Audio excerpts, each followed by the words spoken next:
Hello, everybody. Hopefully, my voice is coming in clear. Do. Yeah. So, a lot of you watching, if anybody is watching right now, you probably noticed I have a brand new mic. And it's glowing and doing its best impression of a lightsaber currently. This mic was it was quite an investment. Hey guys, glad you can make it. Is my voice coming in clear?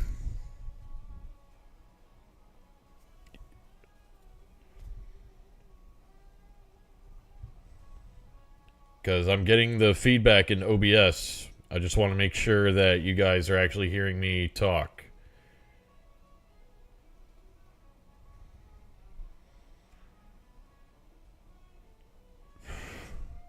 Just want to make absolutely sure of it. Okay, loud and clear. Good deal. Yeah. I just wanted to double check because this is a different mic that I'm using this time. This thing was quite expensive. I think next on the list I am going to invest in a better quality webcam, one that is at least 1080p.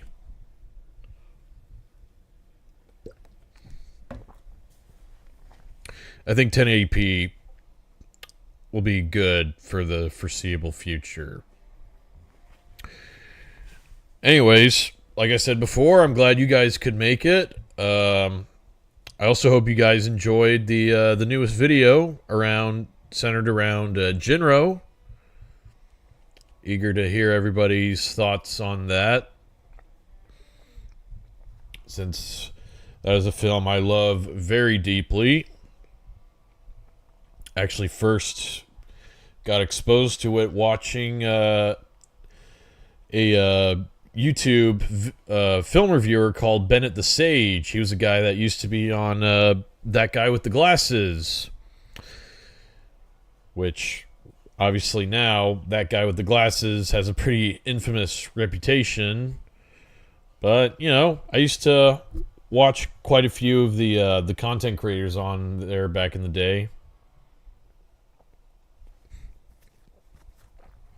You know, Bennett the Sage, he introduced me to quite a few sort of 80s and 90s anime that I probably never would have heard of otherwise. Jin-Roh was one of those films. I thought it looked awesome. I watched it. Loved it.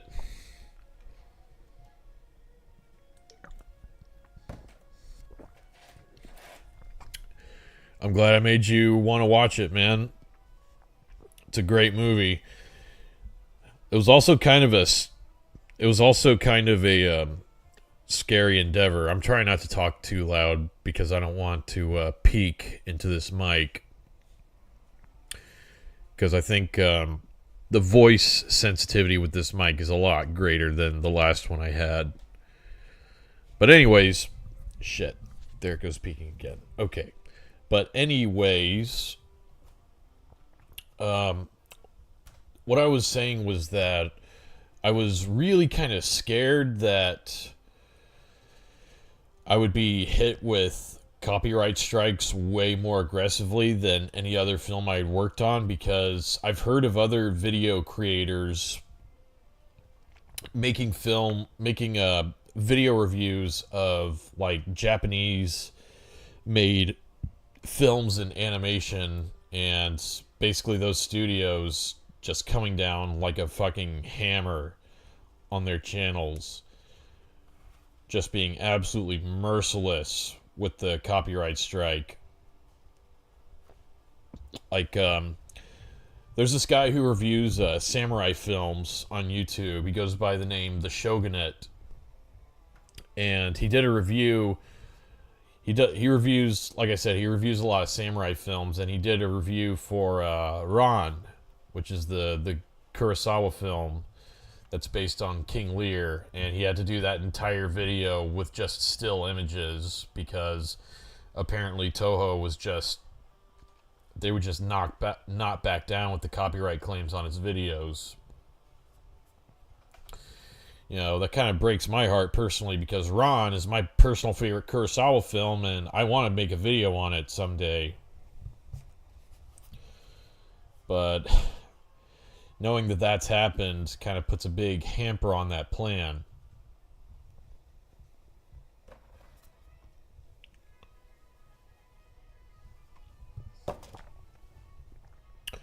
Thank you, Neozoic. Put a lot of work into that video. Yeah, man, anime, that's not a topic I've ever really broached before.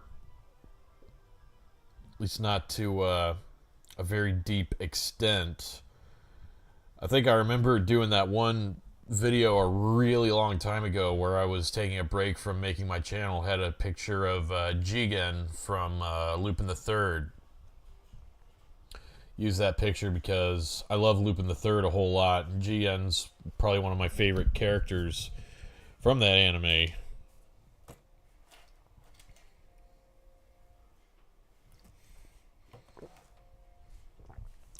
Speaking of Lupin the Third, that's also I'm probably never gonna do reviews of any like Studio Ghibli films because I hear Studio Ghibli is also just very tyrannical when it comes to people using clips from their films in either reactions or video reviews.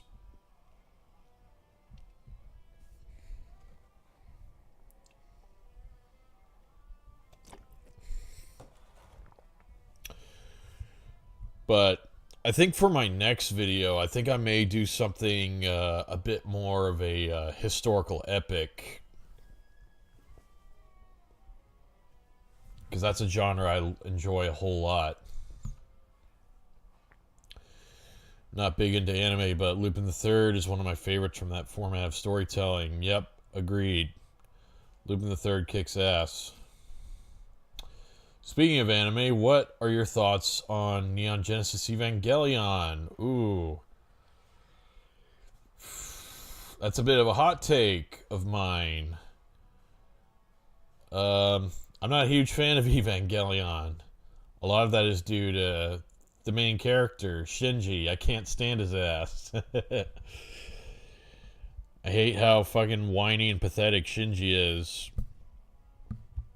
At least that was my first takeaway when I first watched it. I've been meaning to actually sit through Evangelion again, give it another fair chance.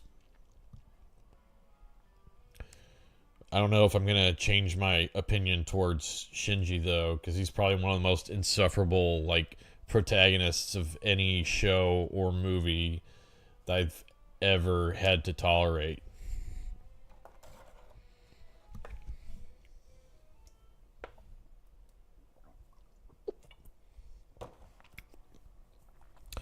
I also remember just not being very impressed by all the like biblical allusions too. It all just felt like pretentious, like thematic window dressing, honestly.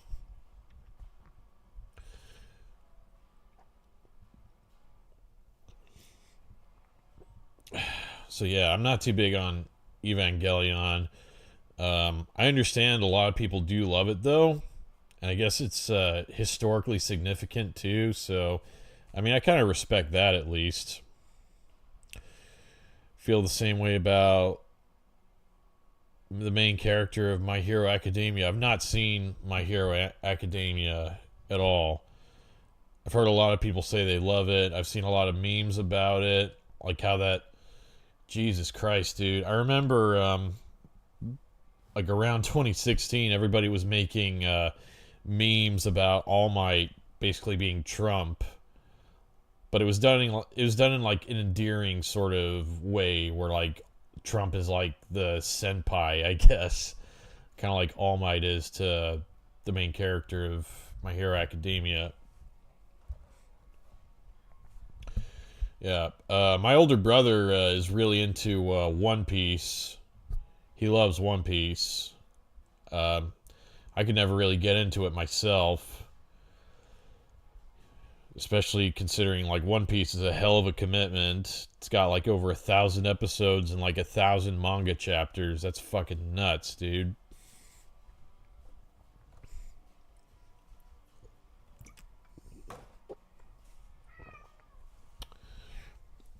Say hello to my cat. She's making a little cameo. But yeah, dude, I think like long form syndicated, like over like 1,000 episode anime, that type of stuff just isn't for me, man. I'm more of a I like I'm kind of more of a quality over quantity kind of guy. That's kind of why I'm drawn to stuff like, I'm drawn to anime films and like OVAs and stuff like that. Or like if it's a show, if it's something like 50 or like 25 episodes or something like that, then I can get into that too. As long as there's like a minimal amount of filler. I'm not a fan of filler in any media. And like anime and manga are no different, if I'm being completely honest. What's your opinion on Yu Yu Hakusho? I used to love that. I used to love it as a kid. I don't know how it would hold up if I watched it today. Steins Gate, I've not seen that. But yeah, Yu Yu Hakusho, I remember thinking was really cool. I want to get around to watching it again because I do like when animes are focused around like supernatural, sort of like supernatural, like fantasy, like demon type stuff. Especially when it sort of delves into actual like Japanese myths and folklore. I think that shit's really cool and fascinating. That's why there's a series of games called Neo that I really like too. That's very based in like not only Japanese history but also the myths, and pretty much all the enemies and all the bosses are like actual like yokai demons from the original myths. I think that shit's badass as hell. I'm also a huge fan of like Onimusha as well. Onimusha is fucking killer. I want to like One Piece, but my Suternate? What? I'm sorry, dude. I'm sorry, dude. I don't understand that word. What is that word? Sweeternate? Oh wait, is that like your roommate?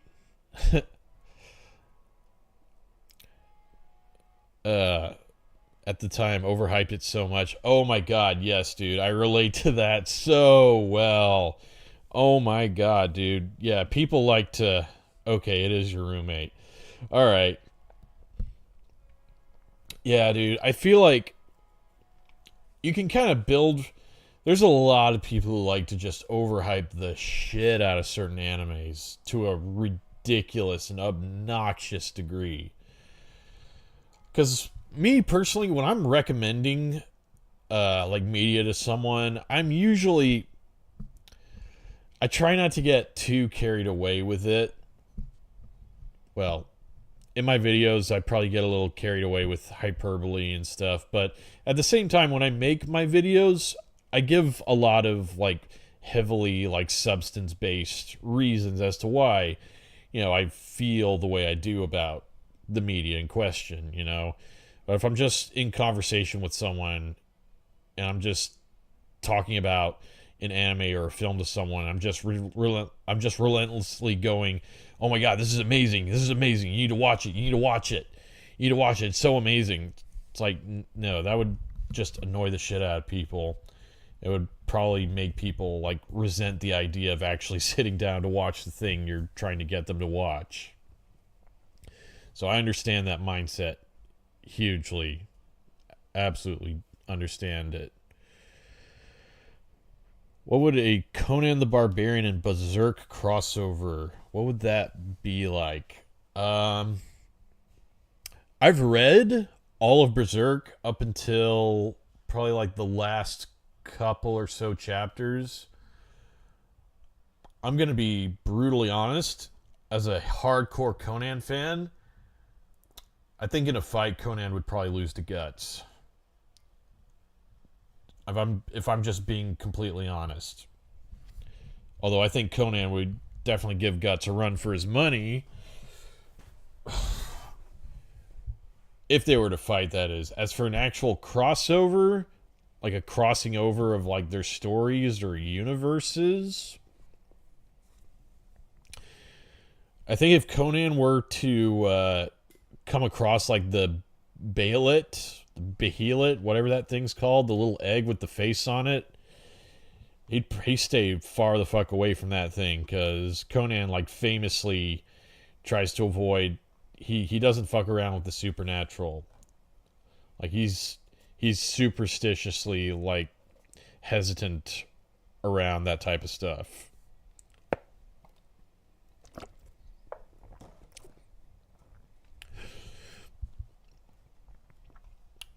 If it was like if it was like a Golden Age crossover, I could definitely see Conan and Guts like coming to heads over like Casca as well. If it was like post Golden Age, where Casca is like she's she's basically a retard. She's just running around and her mind is completely shattered in pieces and she's like a child. I don't think Conan would try to get with her then.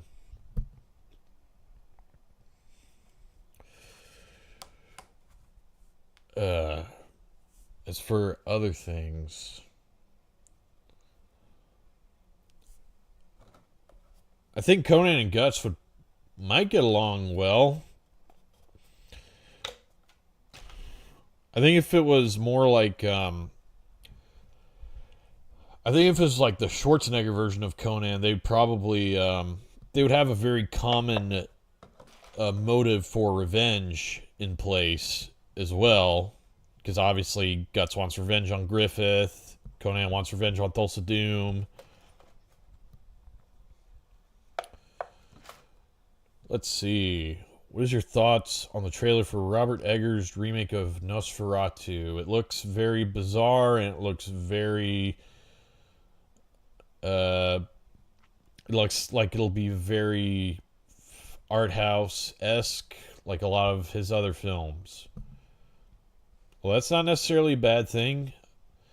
I wasn't really big on The Witch. I thought The Lighthouse was really good. I loved the Northman.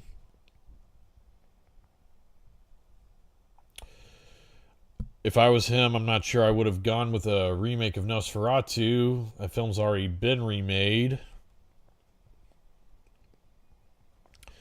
Although I haven't seen the Werner Herzog directed one with Klaus Kinski as Orlok.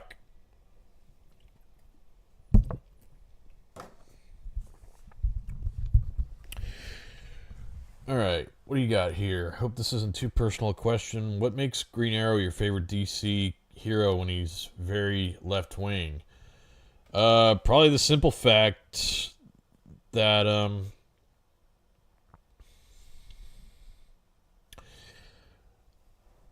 I think the reason why Green Arrow is my favorite is because the point of his character is to sort of use his position of privilege as a way to uplift those who are less fortunate than him. That's his sole aim as a vigilante.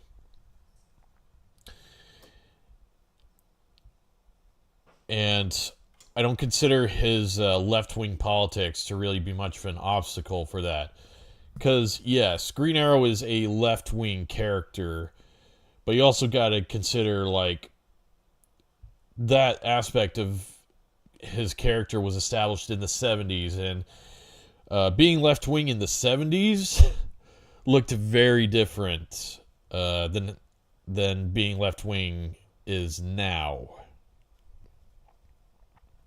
I think a lot of liberal-minded people from like the 70s and 80s would be considered heavily conservative nowadays. They weren't concerned about pronouns. They weren't concerned about shaming people. for being born a certain way, being a certain race or a certain gender or whatever. They didn't talk about privilege to an autistic degree. Like, no. They just talked about actual legitimate social reform, trying to work with the government instead of trying to change it to be more so-called inclusive, whatever the fuck that means. So, like, I think Green Arrow's left-wing tendencies, if they're actually consistent with the way that Denny O'Neil wrote him back then, I don't think that's a bad thing.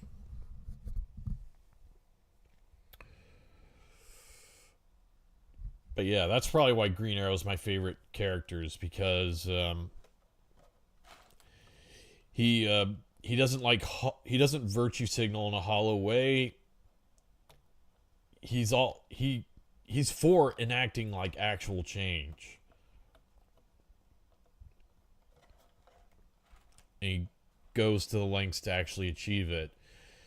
Because like Green Arrow's gone through a lot of different evolutions. Like he's even gotten to a point, like when Mike Grell was writing him, to where he wasn't afraid to kill people when he had to.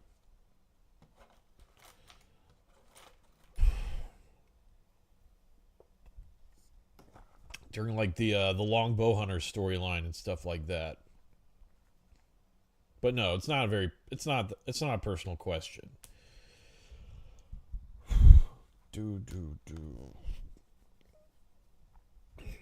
That's something that I think that the CW Arrow show is just completely glossed over as well. Fancast idea. Alan Rickman as Mr. Sinister, Denzel Washington as Blue Marvel. I don't know about Alan Rickman as Mr. Sinister. I'm trying to picture him like in the costume. I think he could be very menacing, but I don't know. I think they would have to severely redesign his costume, I think. Let's see. Denzel Washington is Blue Marvel. Yeah, I can see it. Denzel Washington would have to bulk up a good bit. Alexander Skarsgård is Kazar. Kazar's the caveman, like the caveman guy from the Savage Land, right? Like the Tarzan type character, right? Glenn Close is Madam Web. You know what? Yeah, I can actually see that.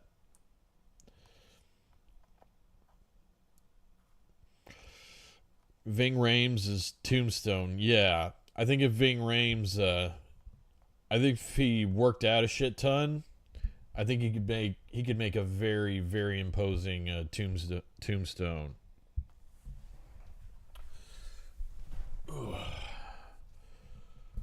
What would Ultron and Brainiac think of each other? I think Ultron would consider Brainiac a sellout for remaining as an organic life form. And he'll also consider him weak for just wanting to shrink entire civilizations into little like snow globes rather than just exterminating them. That's what I personally think. I want to get into Green Arrow comics. I've only read Long Bowhunters in year one. What else would you recommend? Well, my understanding was that Long Bowhunters was actually the start of a whole run that Mike Grell did. I haven't really got touched a whole lot of DC comics in a long while, but I distinctly remember Mike Grell had an entire run starting from Long Bowhunters. So I'd probably recommend that. I think that run also had somewhat of a slight influence on the CW show as well. As for other stuff with Green Arrow, I would say the 70s Green Arrow Green Lantern series. That's good shit. Definitely check that out.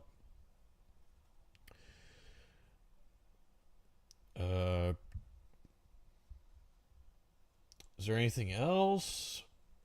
Mm, yeah, nothing else is standing out.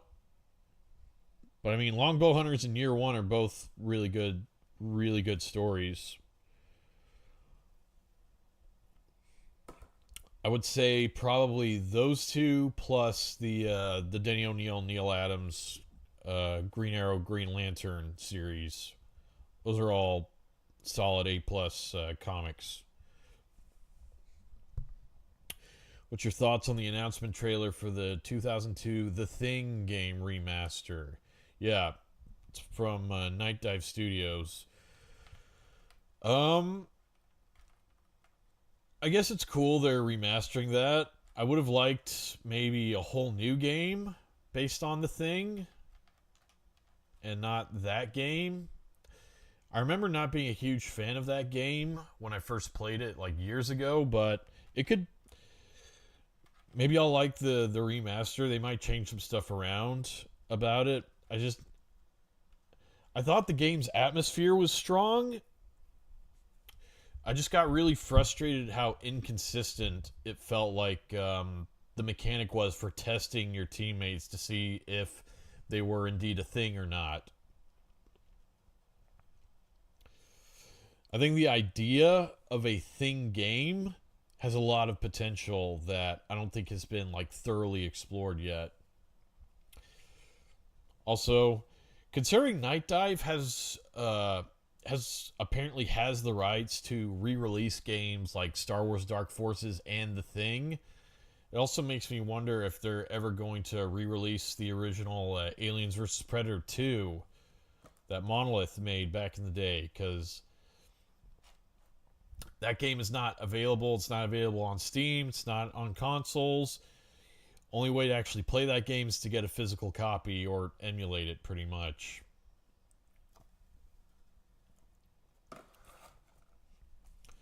But yeah, I'll probably pick up that remaster because I haven't played that game in a while. That'll be a prime opportunity to do so. Let's see. Fan cast. Ron Perlman is Lobo. I think if Ron Perlman bulked up a lot, and if the makeup job on him was adequate, not cheap looking, he could probably pull it off. Ronda Rousey's Giganta. I can't abide with that. Ronda Rousey's not a very good actress. Guy Pearce as Blight. Yeah, yeah, I can co-sign on that. I think Guy Pearce can definitely be menacing. He wouldn't be my go-to choice though. I'd probably go with someone.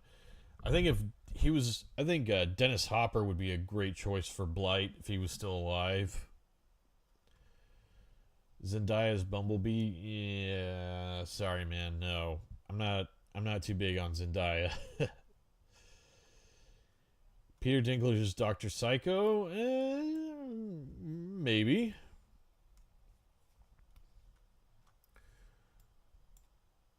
I guess he could play up the comedy aspect of that character a good bit.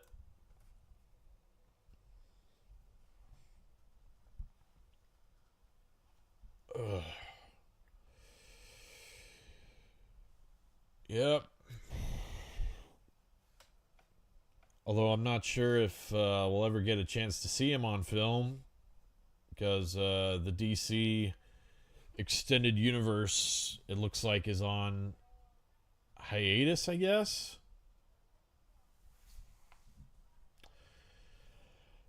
Whew. How would DC heroes react to the Superhero Registration Act?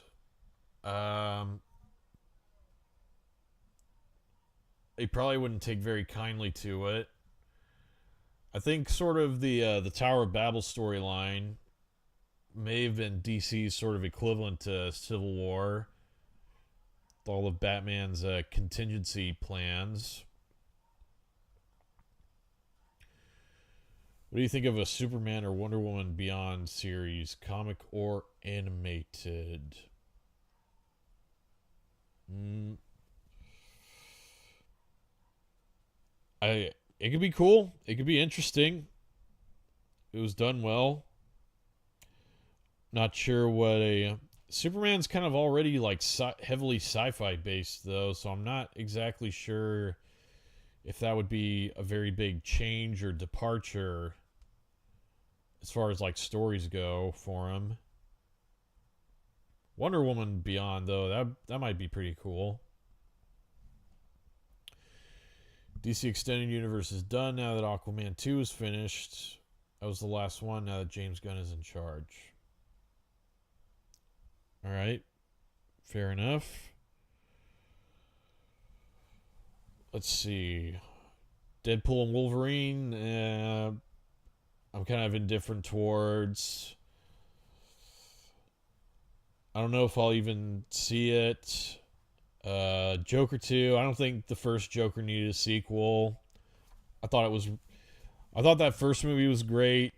I thought it should have been just standalone. I think DC should have made more like they should make more experimental, like different type of films like that. You know, that explore different aspects of their characters. I think that's what made the first Joker like really special. Personally, is that it wasn't a tie-in to a greater universe. It was like it was experimenting with a whole different genre. It was a whole different feeling, a whole different atmosphere, exploring sort of a different aspect or side to one of their characters. I think they should do more stuff like that. Not so much with the sequels and the big film universes. Michael Chiklis is Metamorpho. I think that's a good. I think that's a good. I think it's a good choice. Carrie Ann Moss is Domino. Yeah. If she was a lot younger, I could probably see that. Robert Englund is Sandman. Yeah, I think a young Robert Englund could definitely work. Andrew Garfield is Ben Reilly. So would it be sort of set in the Amazing Spider-Man film universe?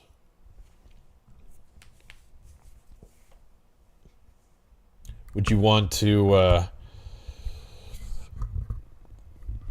I wonder, God, I'm just wondering what an Amazing Spider-Man sequel trying to adapt to the Clone Saga would look like. Wonder if it would actually do it worse or even better than in the comics. Sorry. I was clearing my throat there and it ended up peaking. I remember seeing something that said Todd Phillips wanted to fill his film portfolio with DC character biopics, but he was told to make Joker 2 instead. Yeah, that's a shame. Honestly, I have even less faith in that movie now, since apparently he's making it under, I guess, reluctant conditions. I don't think that's a recipe for a very good film. I mean, Nolan like reluctantly agreed to make the third Dark Knight movie, and we all saw how that turned out. The movie wasn't very good, in my opinion. I think I liked it when it first came out, but my opinion on it has soured a lot.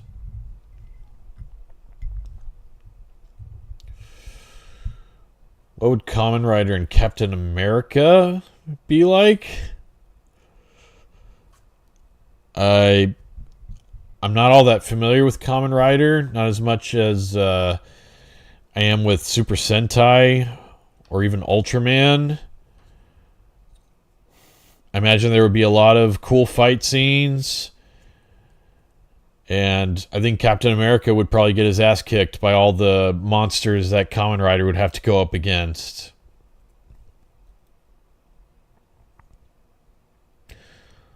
Lana Condor's Cheshire. I have not heard of that actress.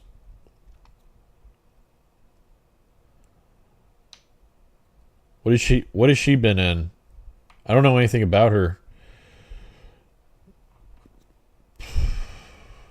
Actually, That's a good idea. I need to see if I haven't forgotten anything or not.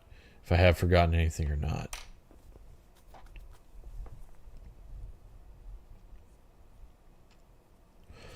Ultraman and Superman crossover. It would probably. I personally would want it to be really funny and really humorous. And Superman would be very confused as to how Ultraman could fire a laser beam out of the side of his palm. Like,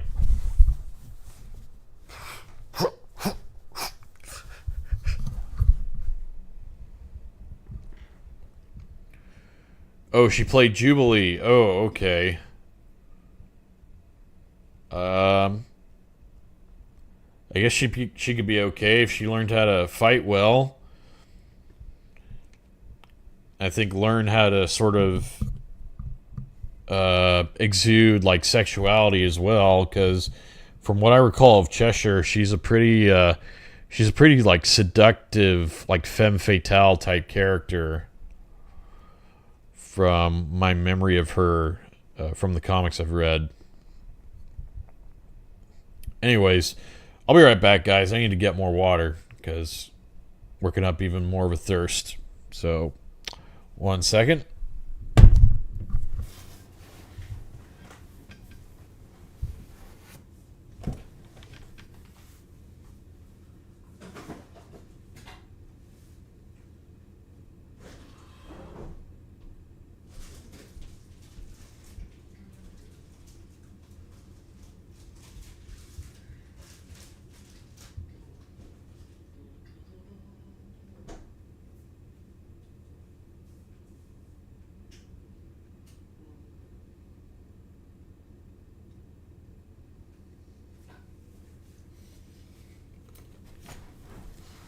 All right, I'm back.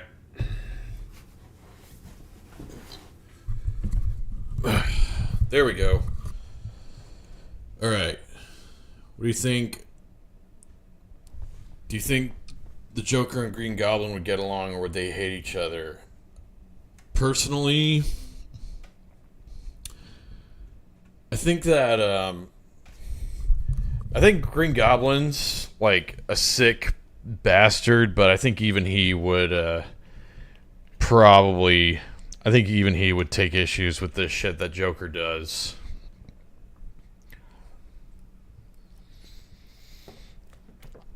I think there might also be some tension too, because Green Goblin's also a rich guy, and Joker's obviously very anti-establishment, sort of anarchist, like anti sort of big money, at least in some incarnations. Like, I'm pretty sure the Heath Ledger Joker probably wouldn't play very well with any iteration of Norman Osborn.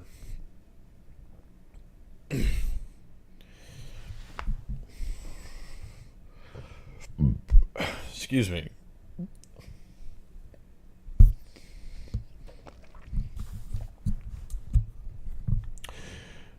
Opinions on John Woo. Oh,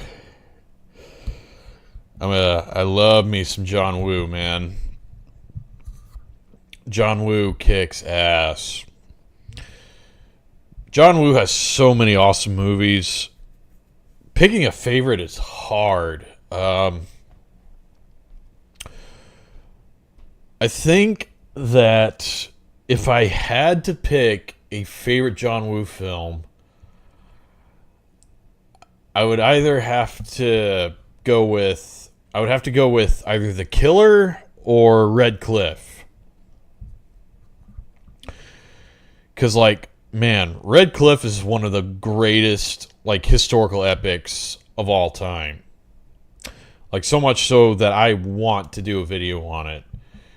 Just the thing is that it's an insanely long movie. It's like a 2-part film, and each part is like 2.5 hours in length. It's a very, very long film, and it would be a very, very long video to make. But I do want to make it sometime.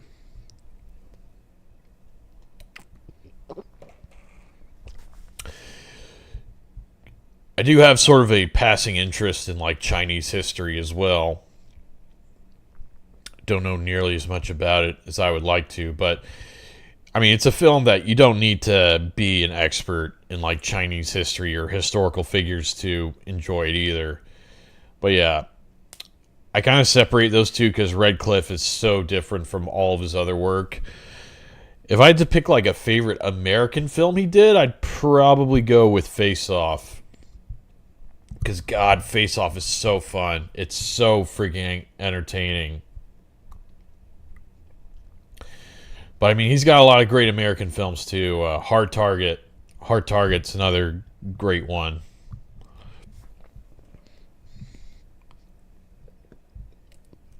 I mean, you got Van Damme with the mullet. He's fucking like standing up on that dirt bike, shooting at those dudes. Got Lance Henriksen as the bad guy with that crazy ass shotgun of his. It's kind of like a modern adaptation of The Most Dangerous Game as well. Broken Arrows, that's another really good one. Not too big on Mission Impossible 2. As far as his, like, Chinese films, I think from his original Hong Kong filmography, I gotta go with The Killer. The Killer is just... I mean, I love Hard Boiled, and I love A Better Tomorrow and Bullet to the Head, and especially Once a Thief. But The Killer is just that church shootout, and also that ending has a very like sad, tragic, heartbreaking ending that just stays with me every time. I think I might do a video on The Killer, as a matter of fact, now that I'm talking about it. So yeah, good question. Thank you. Superman, Batman, and Spider-Man are usually considered the top three superheroes. If there was a Mount Rushmore, who would be the fourth? So the fourth, I would probably... If I had to pick a fourth, maybe...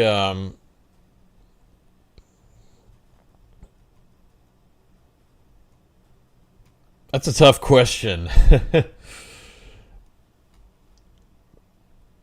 If I had to pick a fourth, maybe Captain America or like the Hulk. I think the Hulk is a pretty popular character, so maybe either of those guys. As I see a lot of like, there's a lot of fans of the Hulk out there. Me personally, if I had to pick a fourth face, I'd probably go with Silver Surfer or maybe Ghost Rider. That's just me personally, though. I think, like, Silver Surfer, to me, I think is, like, one of, if not... It's probably one of the most important, like, Marvel or comic book characters, period.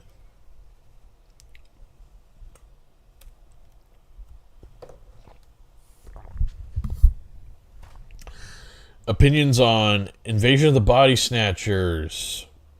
Oh, yeah. Because of Donald Sutherland's passing. If I had to pick between the original and the 70s remake, I'd probably go with the original, but I do like the 70s remake a lot. I think the 70s remake is probably it's a better horror film, for sure. Honestly, I like the human element in the original just a little bit more. I find the characters just a little bit more compelling, especially the main character, the way he just slowly goes crazy. And you're sort of, I feel like the movie does a great job sort of leaving it ambiguous as to whether the guy is just telling a story from his own like demented, crazed mind, or if there actually are like aliens impersonating people. I like that element of that original film. Also, fun facts: the guy who directed the original Body Snatchers also went on to do Dirty Harry. In case you didn't know. But yeah, I like the '70s one a lot. I think it's got great visual effects too. Like I think it almost gives The Thing a run for its money when it comes to like super gross like practical makeup effects. Do you think Ultron would be a good Justice League villain? Yeah, sure. I think if characters like I think if they go up against characters like Brainiac or Chemo a whole lot, I can definitely see Ultron posing a pretty big threat to them. I'd like to see the Justice League go up against Phalanx Ultron during the Annihilation Conquest story. That would be pretty sweet. Thoughts on the original Planet of the Apes? Love it. I need to watch the other Planet of the Apes films, but no, the original, I don't have anything bad to say about it. It's a revered classic for a very good reason. I also really like how I feel like the movie also does a really great job sort of making you think this is just a different weird alien planet, so that the really famous twist at the end is, it comes as more of a surprise. Like, they don't play their hand, like, very clearly with that twist at the end. That, like, Charlton Heston and all the other characters actually, like, travel to the future, to Earth. Spoiler alert. For a film that came out, like, almost 60 years ago.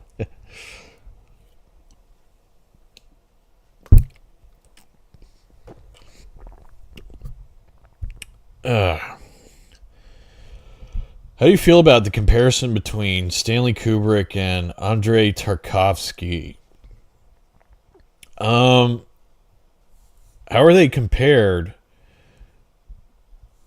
I don't see how you could.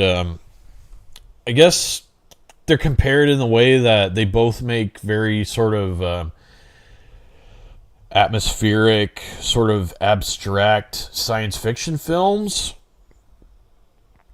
I guess I can kind of see that.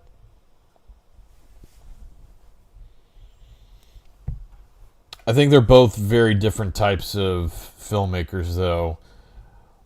Like, I think Tarkovsky, he was a Christian, I believe, and he fills his movies with a lot of very subliminal, like, religious themes. Kubrick doesn't do that. Kubrick's movies are very, like, cynical, very pessimistic, very nihilistic. I think Tarkovsky, as grim and sort of bleak as a lot of his films are, stuff like Andrei Rublev and Solaris and stuff like that, I think those films have a bit of a more sort of optimistic outlook.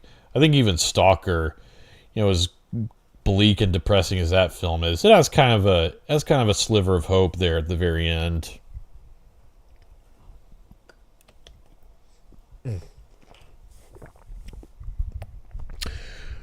I think if I had to, I don't know, dude. I love Kubrick, but he also made Eyes Wide Shut.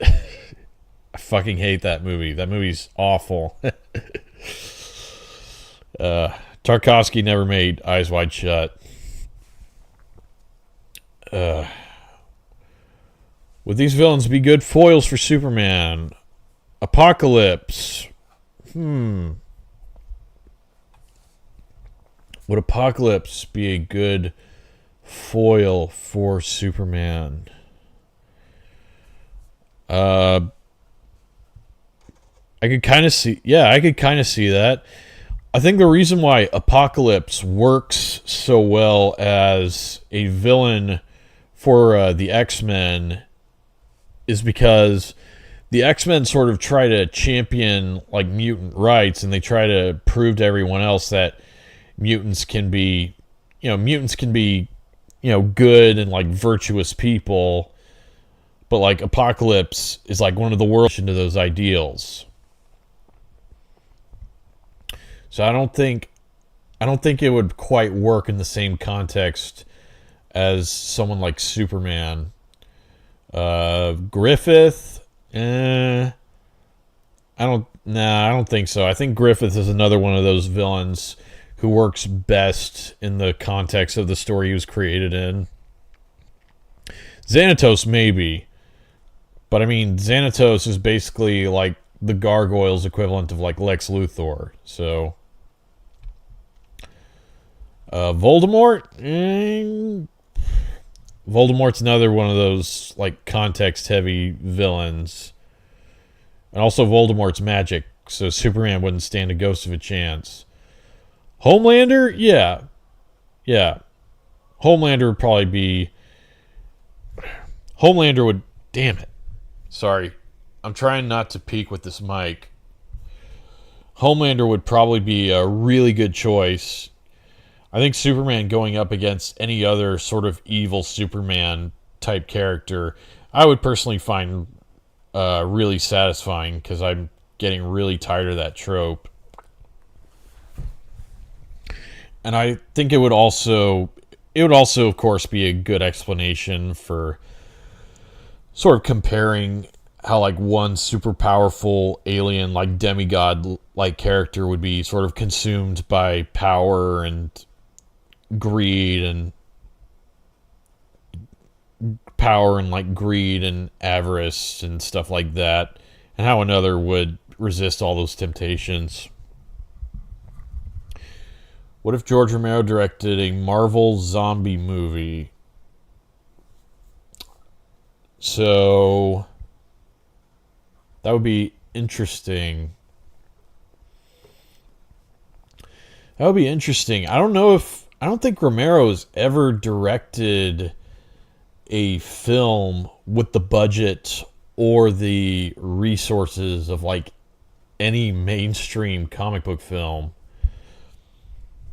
Not any that I can think of. I think that would be that'd be interesting to see. I think maybe the most expensive film Romero's probably ever done would be Creepshow. Maybe I'm wrong about that. I feel like Creepshow feels like the most polished and sort of refined and like high quality of like any of the films he's made. Like it's super well shot. It's got really good effects. Like Creepshow to me looks like a film that had a good bit of money put into it. I honestly can't say for sure though. I think without a doubt though, he would have to have Tom Savini doing the makeup. Maybe have him like play a character too, because that seems to be Romero's thing. He wants to have Tom Savini always playing a character. Which character he would be, I'm not entirely sure. Maybe Tom Savini could play... I'm trying to think. Maybe Tom Savini could be Kingpin. I don't know how well that would work out. Do you think Kingpin would be a good Batman villain? Yeah, I could. I do think he could be. But I think the problem with that is that Batman's already got villains like that. Batman already has like villains who are crime lords. You know, you got Black Mask, you got Penguin, you got like Rupert Thorne, you got the Falcones. I feel like Kingpin within Batman's rogues gallery would be a bit redundant, personally. Let's see. Would it be okay if I gave my reasons for those choices on the foils for Super... Yeah, dude, go for it. Yeah, I'd love to hear your take on why you picked those characters. Oh my god. What if Akira Kurosawa directed a Ninja Turtles movie? Oh my god, what a question. Oh wow, it would be something, man. God, I think I know.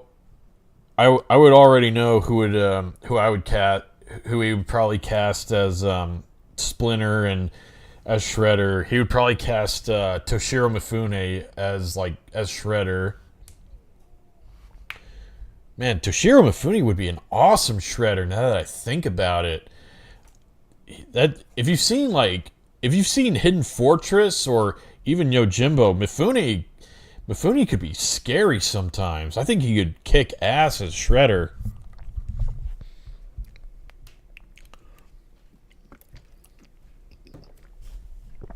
I think the guy he would get to play Splinter would definitely be Takashi Shimura, who, if you don't know who that is, he was the old doctor in the original Godzilla from 1984.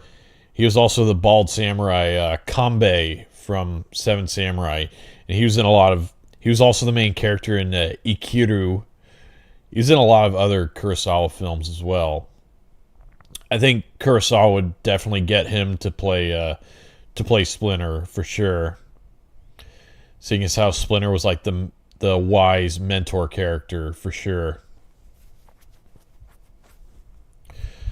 Uh as for who he would get for the Turtles, I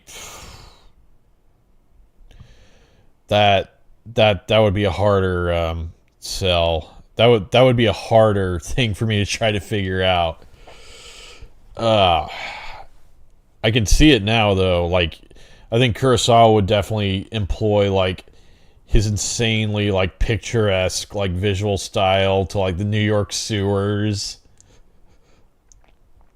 God, I would just wonder what the fight scenes would look like.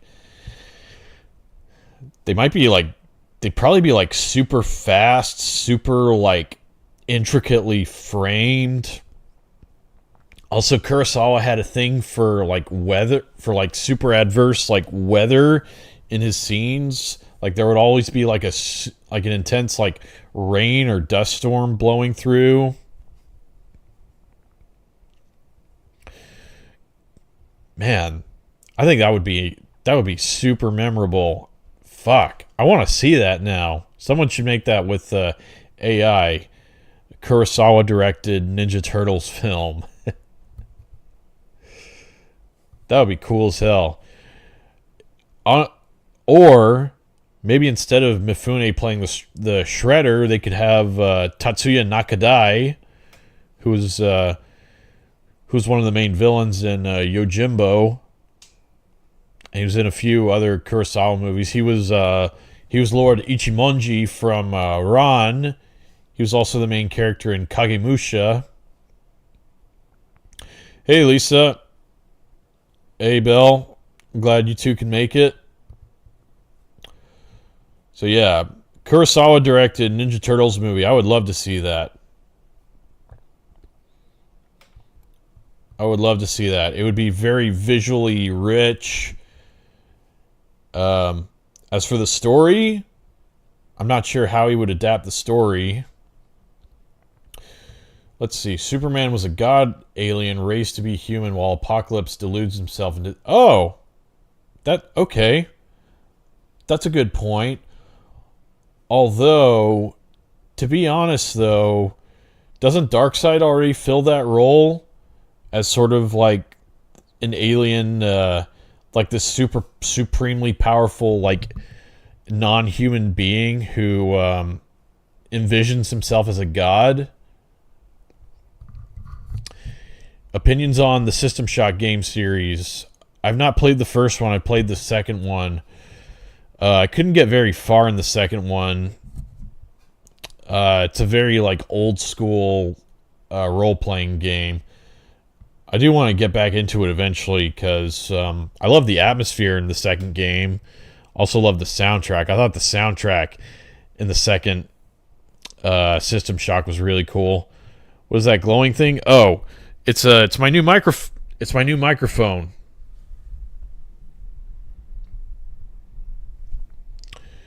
Yeah, it lights up like this.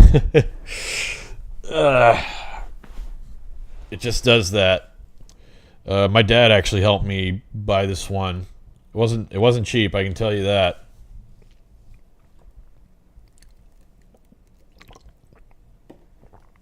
It's the microphone that I also use to do the voiceover for my Jin-Roh video. But I'm really happy you both could make it. Glad you decided to join the stream. I'm probably going to keep streaming for like another 30 or so minutes. Would Brainiac be a good Fantastic Four villain? Actually, yeah, I could see a fun story with Brainiac and the Fantastic Four.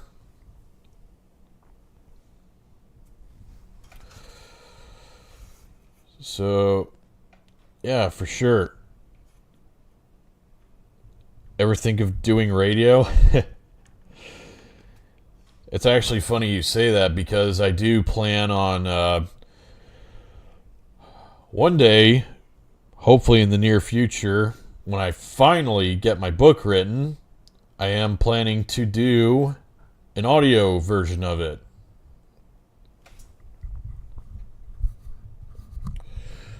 Because I listen to a ton of audiobooks, and I would like to make one of my own.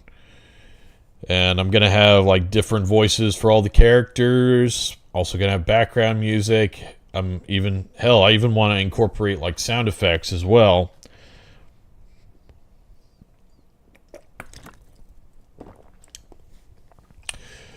Because like, I think I listen to a lot of like, there's a lot of really great Star Wars audiobooks that do stuff like that. Like they have the classic sound effects, and they also have the John Williams music playing in the background a lot too.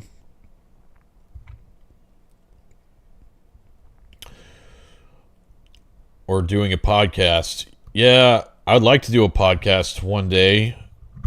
I need to find another person, though, to sort of bounce off of, though. At least to help make myself feel comfortable. Because I'm not sure I could do a podcast all by myself, just with myself. You know, I'd like to have another person sort of interact with and like converse with. You know, like I'm interacting with all the chat comments right now. Favorite romance stories from any media? Wow.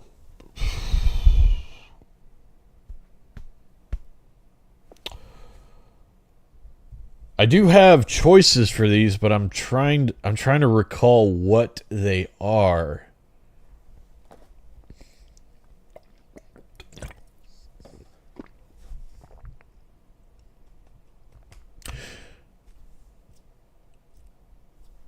Oh, I think one that I really like. I love the romance between Indiana Jones and Marion from Raiders of the Lost Ark. I think that's a great film romance. What else?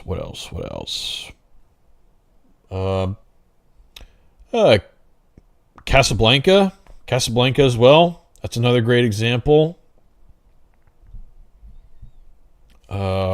What else? I just thought of another. It's not technically a romance, but if anybody here has read the original novel of Dracula, one character from the original novel of Dracula that gets shafted a lot in the adaptations is Quincy Morris, who is like the Texan guy who is visiting England. He's like one of Mina Harker's friends, and he ends up being one of the guys who... he's one of the guys to actually kill Dracula at the end of the book, and he dies in the process. I remember reading the book a little while back, and there was this really touching like moment where like... Quincy actually confesses to Mina that he's in love with her, but then, she rejects him, obviously, because she's with Jonathan. And then Quincy, he just takes it like a champ. He just says, okay, I understand. Like, he takes his rejection with grace and, like, dignity. And he says to her, well, I still would like to be your friend, and I would still like to, you know, protect you and care for you in any way that I can. And I just remember thinking about how wholesome that was, man. I wish more stories, like, handled, like, romantic rejection in that way. In that very, like, professional, like, dignified adult manner. I mean, that's not technically a romance, but I think it's like, it's a sort of a, it's an angle on, like, romance that I wish some writers would be, like, less afraid to actually explore.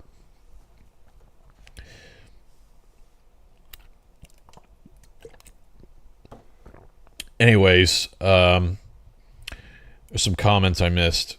Okay, Superman once said to Manchester Black that dreams save us. Griffith followed his dream at the expense of the people. Oh, yeah. Yeah, dude, that's a... Okay. Yeah, that's a good explanation. I can see that. I can definitely see that. It's sort of like, the thing with Griffith is that he would, he kind of shows what the extreme is when you're willing to basically just sacrifice, like, the good things in your life, or just cross a whole bunch of, like, moral lines to achieve your dream. How about Nora Ephron? I'm not familiar with Nora Ephron. Maybe you could tell us a little bit about the Nora Ephron movies, Belle. Guardian of the Galaxies. Yeah. Guardians of the Galaxy. Those are fun films. The Meg Ryan, Tom Hanks romances. Oh, yeah. Like, isn't Sleepless in Seattle? That's like the main Meg Ryan, Tom Hanks film. Yeah. I like that film. Oh, Groundhog Day as well. Groundhog Day, that has a really sweet, touching romance subplot in it that I think is done incredibly well.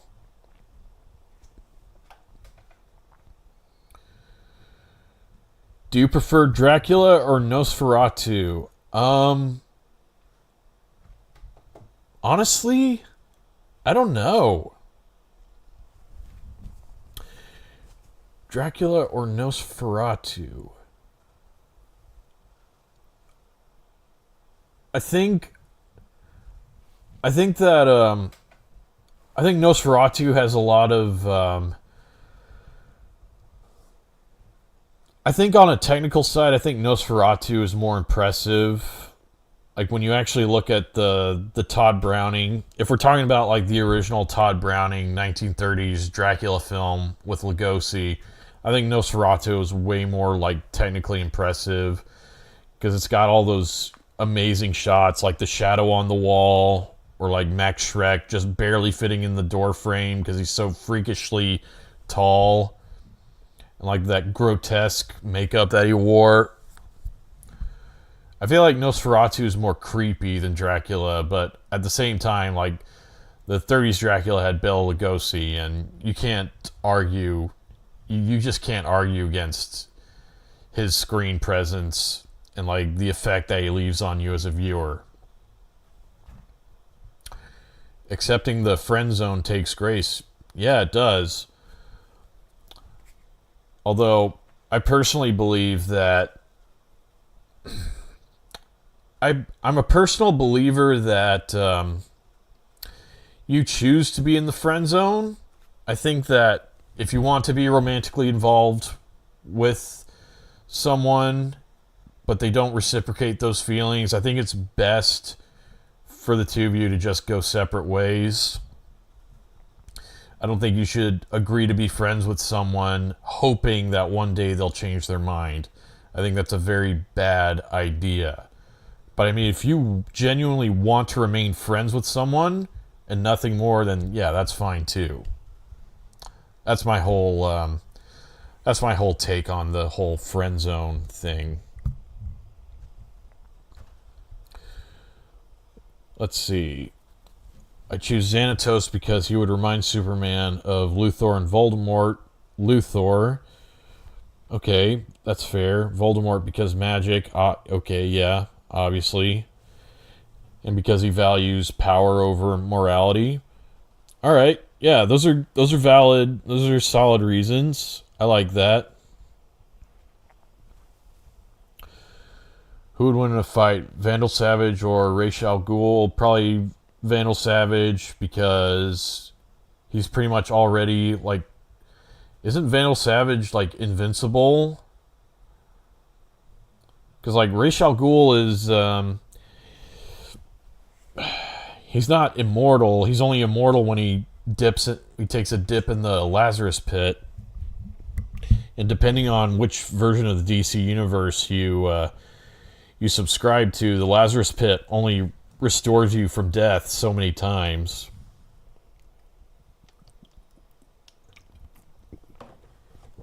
I'd probably give it to Vandal Savage personally, because he's got the brute strength, and like actual invincibility that Ra's al Ghul doesn't have.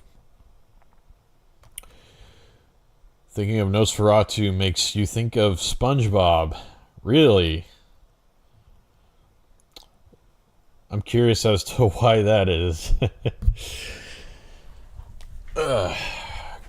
Godzilla X Kong: The New Empire. I haven't seen it. I'm not really interested in seeing it. I'm kind of bored and burned out on the whole MonsterVerse thing.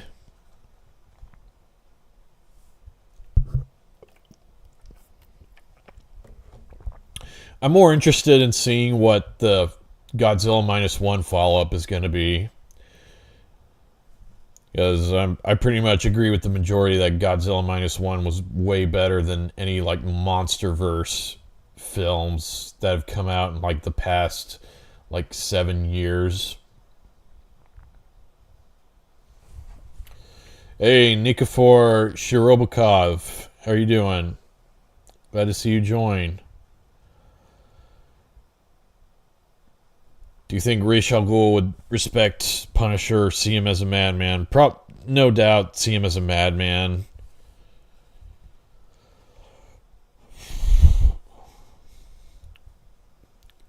Because I think Ra's al Ghul in his own way sort of has a compassion for human life.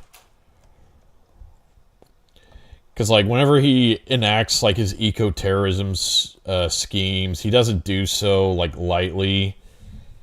He expresses a lot of reluctance at having to commit genocides a whole lot.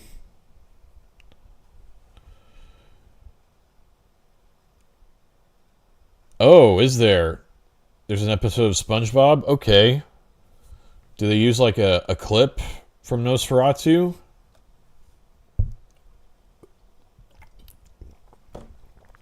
I know a lot of cartoons from around that time. They use clips from like public domain films, sort of in a comedic way. Like I remember, it was Courage the Cowardly Dog that show used a lot of like clips from like public domain horror and B movies. Like whenever Courage would open a door, and all of a sudden you see King Ghidorah on the other side. That was pretty funny.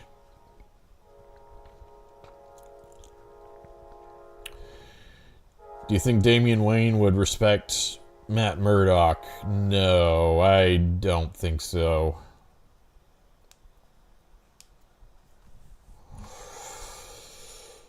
Would these be good villains for Green Lantern, the Sith, Star Wars, the Borg? Ooh. Vilgax. I don't know anything about Vilgax. I've never actually watched Ben 10. Predators. Okay. I'm going to, I'll try to get through all of these. So, the Sith. I I'm actually curious as to what like a Green Lantern power ring versus like the Force would look like. I feel like in terms of like actual battles, that would be very interesting to see.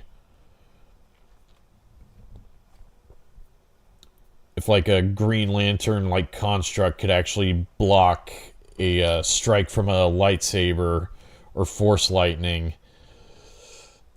I honestly have no idea. That would be really cool to see. I would love that. The Borg.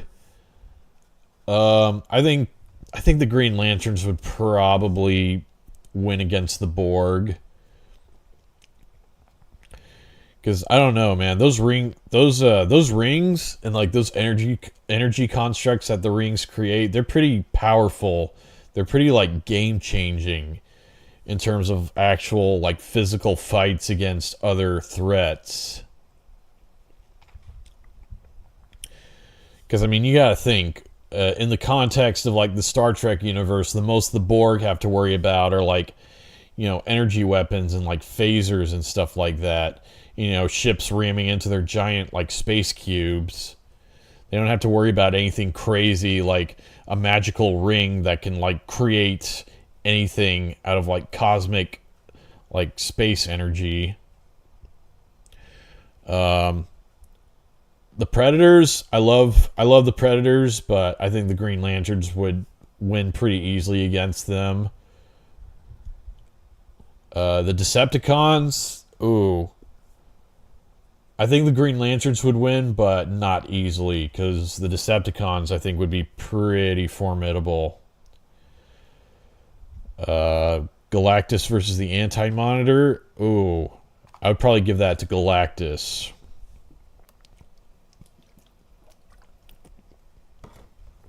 I don't think I don't think the Anti-Monitor has anything that can measure up to the Power Cosmic.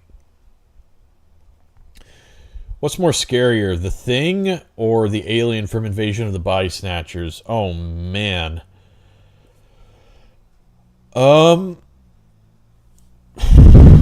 that's a very good question. I would have to say maybe.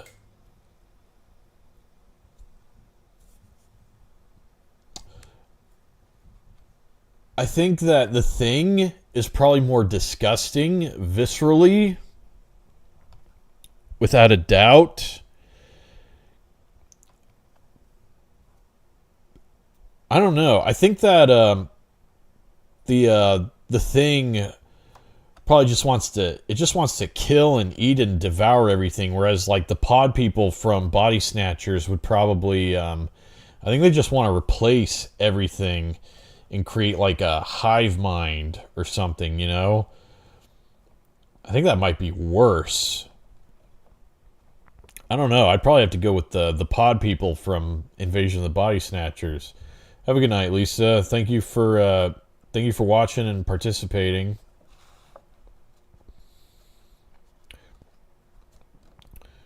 What if Scott Snyder wrote Daredevil? There'd probably be a lot of really freaky, like psychedelic stuff, like in his Court of Owls story.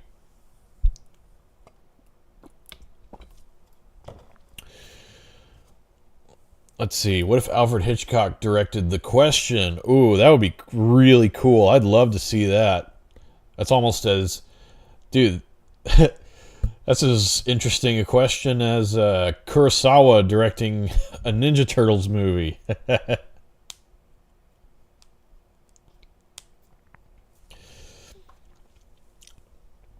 think I fumbled the Green Lantern question by finding villains that fit his world. Yeah, that's fine, dude. Yeah, I mean, honestly, your questions are they're interesting to me because they make me think about these things like logically. Arthur Eld, hey man, how's it going? Glad to see you join. Favorite magic system? Oh, I don't know, dude. I think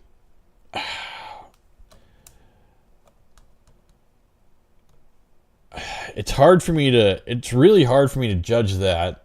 It's not actually something I pay attention to a whole lot when it comes to when it comes to fantasy media.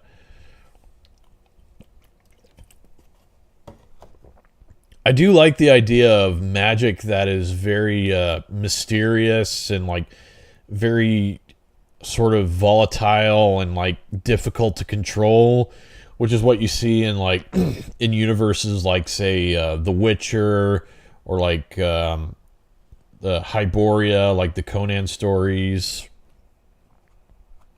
I think that's a cool way to do the whole magic thing, but I don't know. I don't know if I could really name a favorite.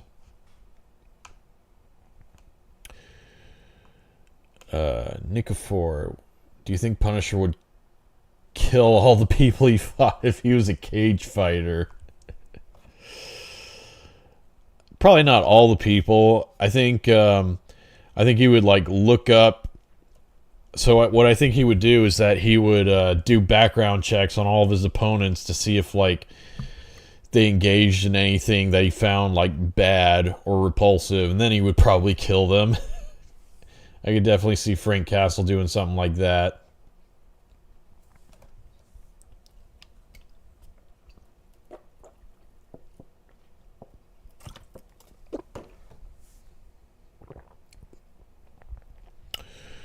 Yep. If everyone can give a thumbs up, I would really appreciate that. What would a Batman and Lupin the Third crossover be like? I feel like it would be a bit strange if we were talking maybe like if it was like the Adam West Batman and Lupin the Third crossing over. I think that would be a lot more. That would feel a bit more appropriate for me. I think that would be a lot more fun, and it would feel like a lot more focused. That's what I would like to see personally, like Brave and the Bold or like Adam West style, like sort of silly, campy Batman teaming up with Lupin the Third. Be a bit strange to have like Frank Miller, Tim Burton esque like modern Batman teaming up with Lupin the Third. How are you on Conan the Destroyer? Does it deserve the hate that many give to it? Oh man, honestly, as far as Conan the Destroyer goes, I used to hate that movie a lot because I kind of viewed it as a betrayal to the first movie in a lot of ways. I mean, not just because that it was PG and like a lot of the violence and like the super dark stuff was toned down. It was a bit more aimed at kids. As I've gotten older though, I've learned to not care about that as much, and I've learned to sort of divorce it from the first movie and just view it as its own thing. I think Conan the Destroyer as its own movie, I think it's a hell of a lot of fun. I think it's a fun sort of like popcorn fantasy movie you can just throw on, enjoy for a short bit, then just turn it off. As a sequel to the first movie, especially when you actually look up what John Milius had planned, he had an entire trilogy planned that was going to be just as epic as that first movie. If you just like throw all that to the side, I think you can enjoy Conan the Destroyer a lot. I can't extend that same sentiment to Red Sonja, however. Red Sonja is just a absolutely festering turd of a film. Do you think Talia al Ghul would anger Damian if she fell in love with Daredevil? Probably. I think Damian would be confused as to why his mom would shack up with a blind guy.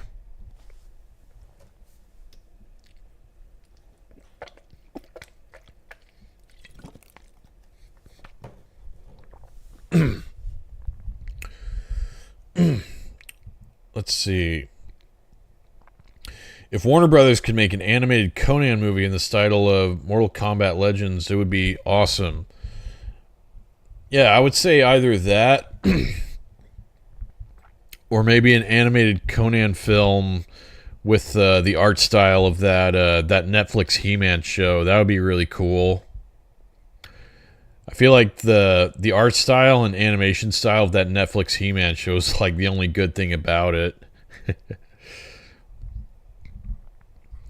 Do you think Doc Ock and Mr. Freeze would get along? Probably not.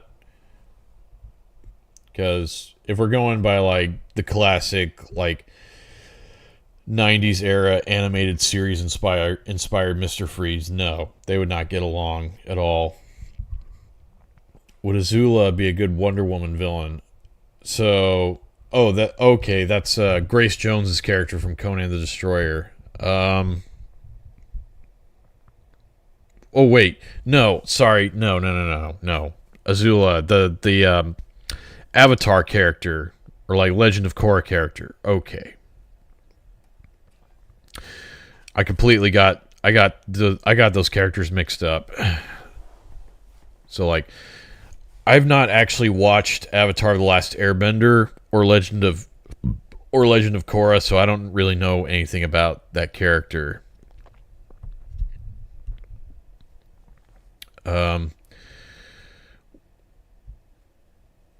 So I'm sorry, I can't really answer that question because I'm not familiar with that Azula character. Would Kingpin and Bruno Mannheim, what would they think of each other? I think Kingpin would probably see Bruno Mannheim as being weak for being a lackey for Darkseid. Because Kingpin's not anybody's like stooge or lackey. He's his own boss.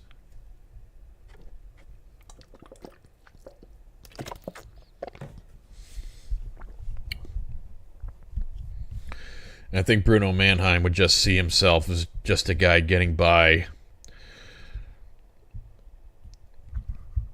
Because obviously he's scared shitless of Darkseid, of what he would do to him. So, have you heard of philosophers like Marcus Aurelius, St. Augustine, Thomas Aquinas? Yep, I've heard of all those guys. I've heard of Thomas Aquinas. I forget what he did. I know Marcus Aurelius wrote Reflections. He's the guy that popularized the whole Stoicism idea.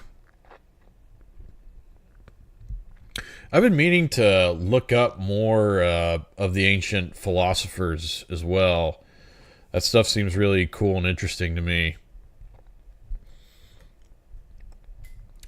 Do you think Punisher would get the insanity plea in real life? Possibly. I think the way that our real justice system works, I think that's definitely a possibility. Better choice for a Green Lantern foil, Galactus. Honestly, yeah. I could kind of see that. Considering that Galactus kind of keeps a tight yoke on all of his heralds, and in a lot of ways the Green Lanterns sort of have a tight yoke imposed on them by the Guardians.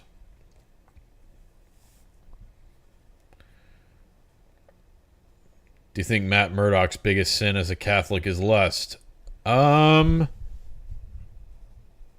Yeah, probably.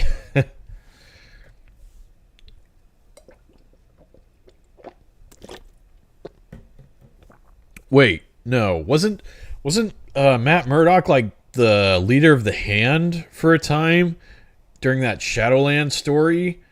So I'm pretty sure he sanctioned like people being killed and assassinated, didn't he? I don't know. I haven't read that story, so maybe somebody who's familiar with it, maybe they could fill me in on if he actually facilitates anybody being killed or assassinated or not by the Hand.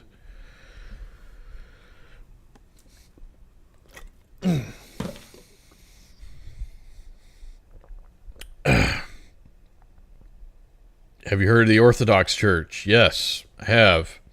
That's like that's the main Christian church that is found, I believe, in it's like Eastern Europe. That's what those are the type of churches you find in like Russia and like the Slavic countries, I think, right? Favorite of Ultraman's enemies and monsters. That's a tough one. I really like that one monster that's basically just Godzilla with a big frill around its neck. Like that's quite literally what it is. It's an old beat up Godzilla suit that they just put a big cardboard frill around its neck.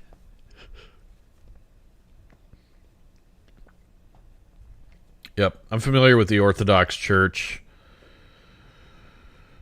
I'm not very well versed on like the way that the Orthodox Church, all these different churches sort of differ from each other.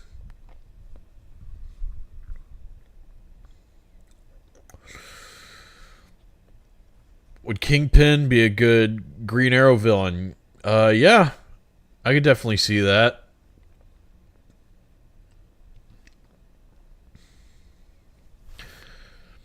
Who would win in a fight? The Foot Clan from Ninja Turtles or the Hand? I would give it to the Hand because they all have that. They all have that ability to resurrect from death. I don't believe the Foot have that luxury.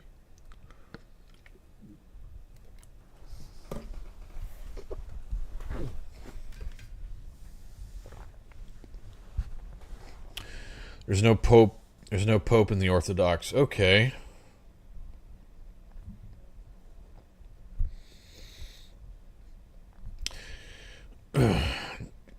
Did you grow up sort of being raised Orthodox, Nikki Four? I would assume you're Russian with a name like that.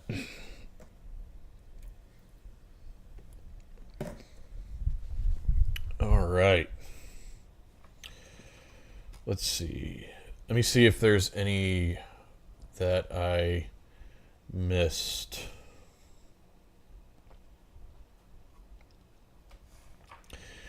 Davy Jones from Pirates of the Caribbean as an Aquaman villain. Oh. Yeah, I could see that. I haven't seen God. I've seen the first Pirates of the Caribbean multiple times because that's my favorite one out of the whole series. I haven't watched the sequels in a really, really long time. I should probably get around to revisiting them, though. The only one, really, I'll still probably think that the best one is the first one. I think the first one is like one of the greatest adventure films ever made. Without question. Been reading the NIV Bible. Yeah, man. Are you, has it been easy growing up Orthodox? There's been a lot of challenges associated with it. Opinions on M. Night Shyamalan and his movies. I do not like M. Night Shyamalan anytime, at all. Never been a fan of his. Not a huge fan of The Sixth Sense. Another film of his people rave about that I simply don't see the appeal of is Unbreakable. Dude, Unbreakable has a very it feels like it's slow paced for the sake of being slow paced, and also like the dialogue was so inane. It's like it feels like even with the films of his that people say are good, M. Night Shyamalan just struggles horribly with dialogue.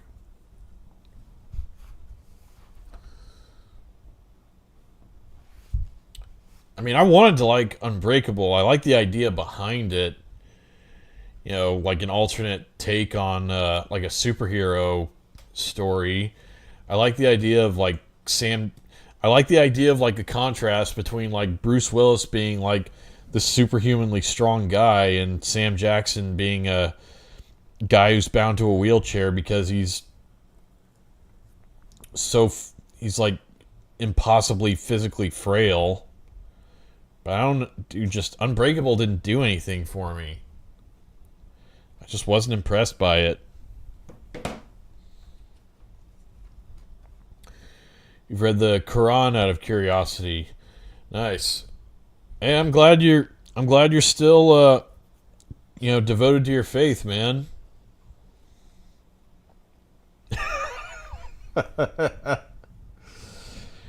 Daredevil versus the main villain from Master of the Flying Guillotine. Here we go. I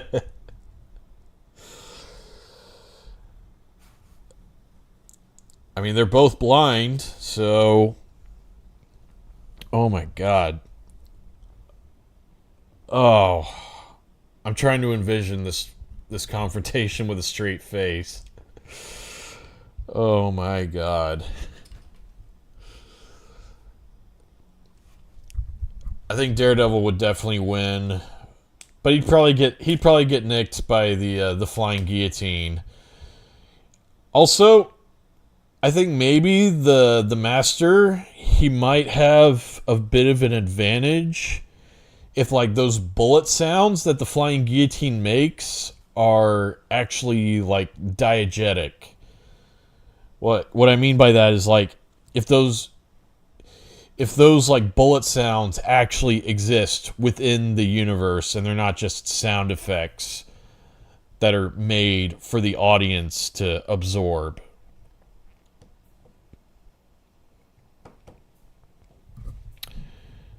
I think if Daredevil like is constantly having to listen to like those bullet sounds every time like the Master throws the flying guillotine, yeah, he might be in trouble. Oh man, I love the fact that you're bringing up Master of the Flying Guillotine again. Love it, man. I think most people don't know what they're talking about when it comes to religion. Yeah, that is true. There's a lot of insidious agendas when it comes to religion too.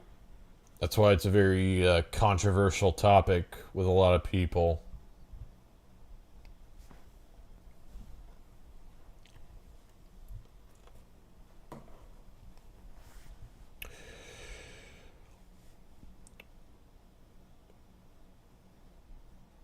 Were you the guy that used to make comic book videos like 10 years ago? Where have you been? Have you been in prison? No. Yes, I did make comic book videos a long time ago. But I was not in prison. What happened is that I just simply got busy in life. You know? I stopped making videos for a while. I went to college. Did a lot of social things with a lot of people. I worked on some film shoots. I'm still trying to sort of forge a career in that industry. But yeah, man, I've just been busy with life. That's where I've been. I only decided to start making videos again like a year or two ago. I've just gotten back into making it because I have sort of a renewed, I guess, vigor for it. Because I want to sort of push my editing skills like even higher than they've been before. I want to try to refine and sharpen them a good bit. I'm actually glad I mentioned that. I'm also thinking of making a whole new video where a whole new channel where I make music videos. I want to make a whole new channel because I think with a whole new channel probably won't be as devastating whenever I receive copyright strikes that I have to repeal against. appeal against. I like Daredevil because he's Catholic. I was raised in a similar style. Yeah, that's the reason I enjoy Daredevil too. I enjoy like Daredevil and his constant struggle with like religious guilt.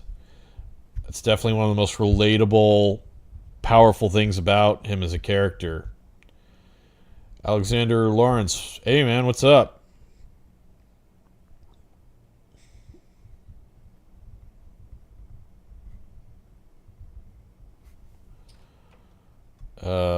Would Moon Knight and Darkman get along? Probably not. Although they're both completely crazy, so I don't think they would. I don't think they would get along at all. I think it would be funny as hell though if Darkman went up to Moon Knight and he started going off about the elephant. And then Moon Knight would just ask Khonshu, what the hell is this guy talking about? Why does he want me to take a fucking elephant?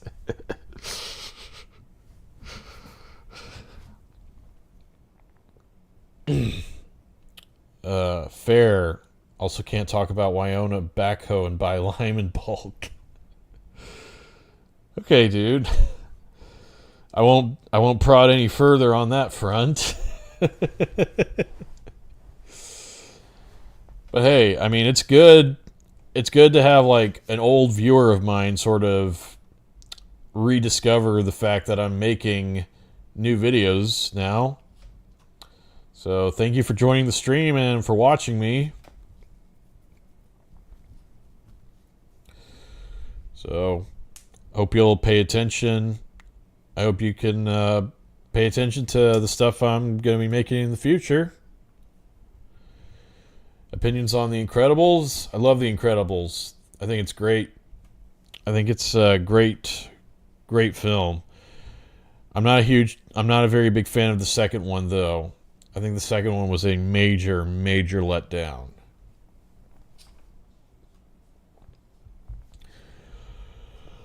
Whew. As someone who enjoys making music videos, let me know if you need anything. Yeah, man, I'll definitely hit you up for advice. You've been a really big help to me. Tributes to Fiction. Been a good friend to me. Thank you very much, man. Yeah, I think you have a very good grasp on music videos for sure. Tributes to Fiction, this guy, he makes really solid, really well edited, really well made music videos if you guys want to check out his channel.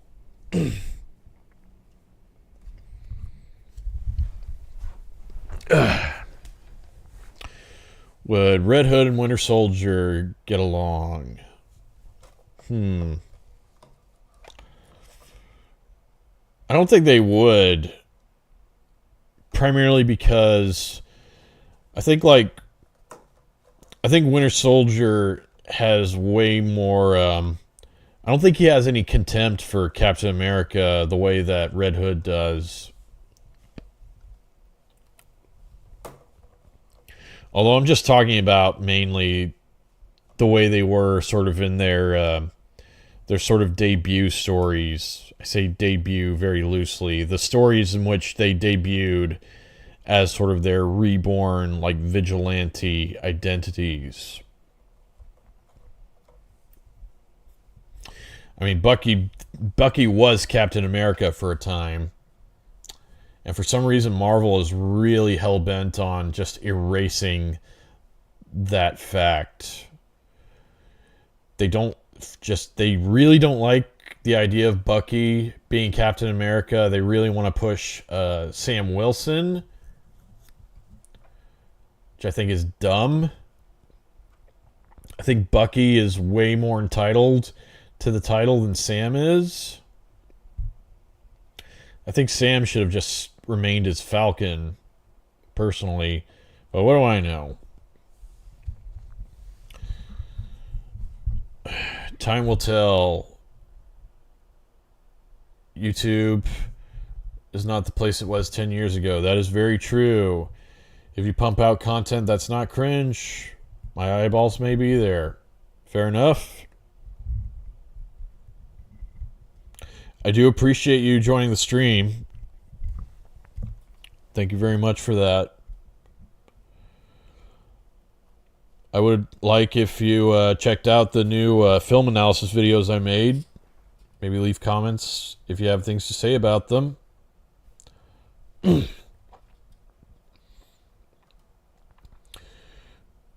you think Damian Wayne would respect Daredevil if he lost to him in a fight? I would think so, yeah. I think people lack humility in the modern world because everyone wants to be a social media star now. Well, it's that, and everybody wants to be seen as like a hero, in a sense. Because they never really got the chance to develop an adult mindset.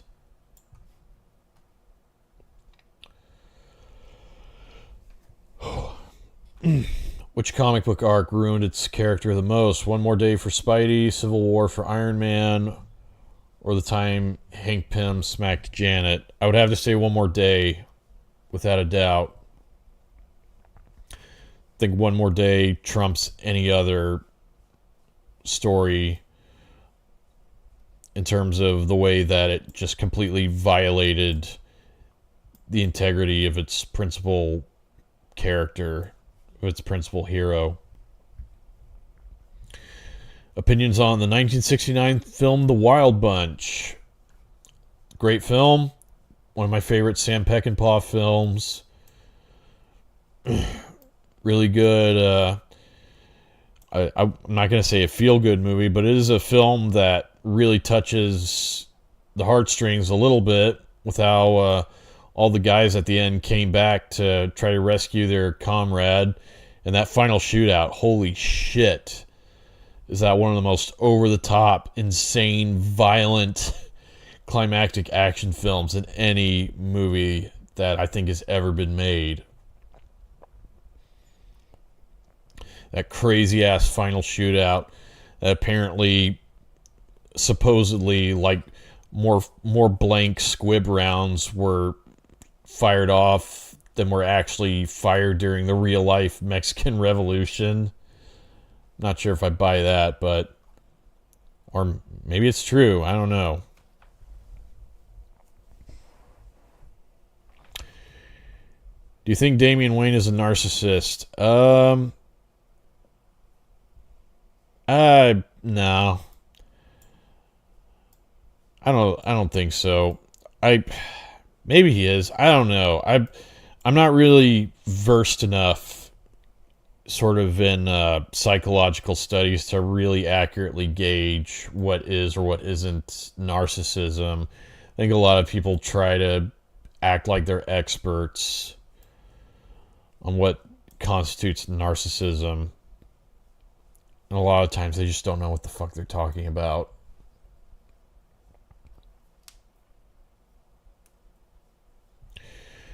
Do I think The Wild Bunch is a deconstruction of the Western / cowboy genre? I don't know if I would see it as a deconstruction. I mean, it might be. I just found it to be a really well done, but just also a really grim and bleak Western film.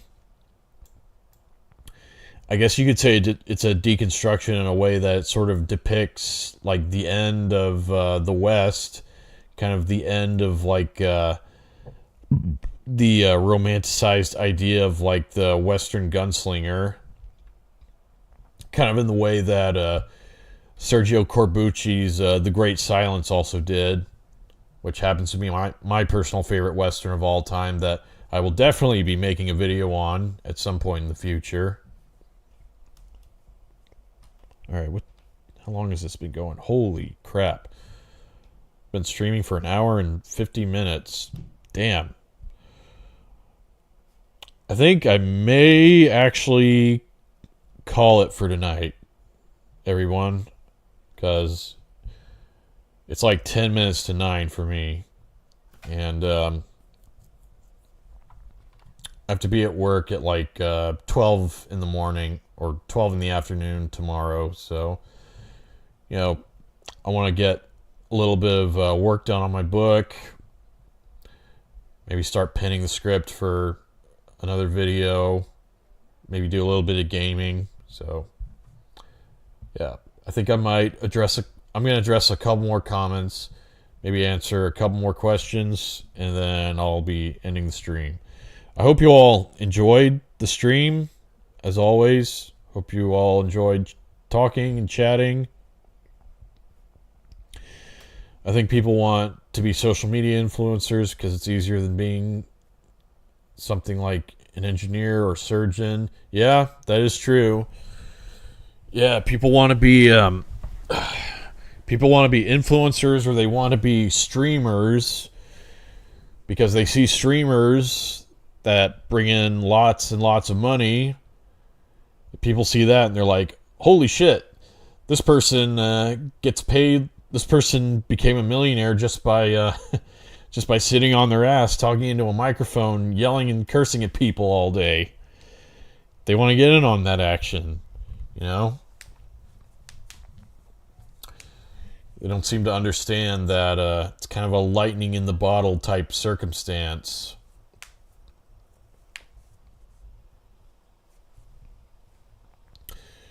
Good luck. I also need some sleep. Damn. Yeah, Drenth. Definitely get some sleep, man. Thank you again for joining the stream. I really appreciate it. Good luck on the book. Thank you.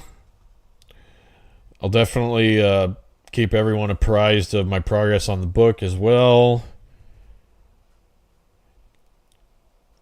Yep. Yeah, I think this is a good point to stop. Have a good night, everyone. And I will keep you apprised of when I start on the next video. So, sweet dreams, everyone. FW Waller out.